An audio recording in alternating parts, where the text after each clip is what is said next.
বনী ইসরাইল কওমের একজন গরু জবাই করিয়া বাজারে গোস্ত বিক্রি করতেন। মা দোয়া করছেন, মাবুদ আমার সন্তানকে তুমি পয়গম্বর মুসার সঙ্গে জান্নাত দিও। আল্লাহ ডাকতে কয়, মুসা রে, তোমার সঙ্গে একজন কসাই জান্নাতে থাকবে। ডাকতে কয়, মাবুদ আমার সঙ্গে কসাই জান্নাতে থাকবে, না জানি দেখতে কেমন, না জানি কেমন দেখতে, না জানি কতই না পরহেজগার। মাবুদ তোমার এই বান্দাকে আমার দেখতে মনে জাগলো, আমি দেখতে চাই। আল্লাহ ডাকতে কয়, মুসা রে, আমার এই বান্দা যদি তুমি দেখতে চাও, পা হাঁটি হাঁটি করে বাজারে চলে যাও। হযরত মুসা পা হাঁটি হাঁটি করে বাজারে চলে গেলেন।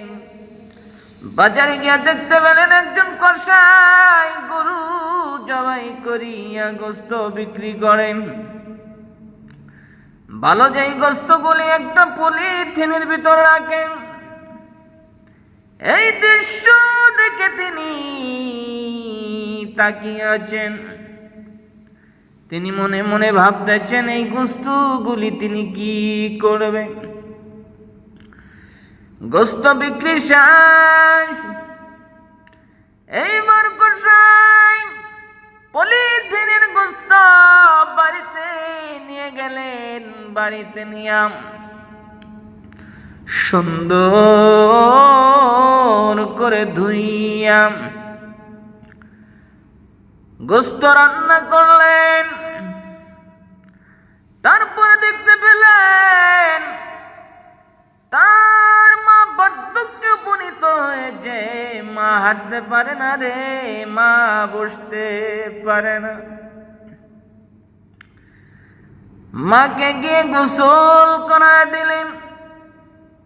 নিজের বাচ্চার মতো করে মাকে গোসল করা দিলেন।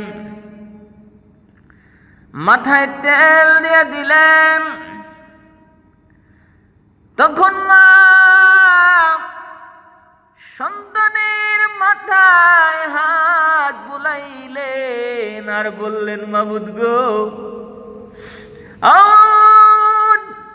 আমার সন্তান আমাকে এত যত্ন করেন, মাবুদ গো তুমি আমার সন্তান রে হযরত মুসার সঙ্গে জান্নাতে রাখো।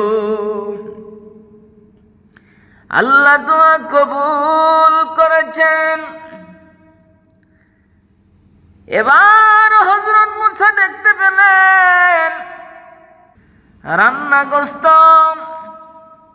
মাকে খাওয়া দিচ্ছেন। এই দৃশ্য দেখে হযরত মুসা অবাক হয়ে গেলেন। এবার মুসা পয়গম্বর ভাবলেন, মাবুদ তুমি তো এমনিতেই বলো নাই কসাই আমার সঙ্গে জান্নাতে যাবে। কসাইয়ের মা সন্তানের জন্য দোয়া করলেন আমার সঙ্গে যেন তার সন্তান জান্নাতে থাকে।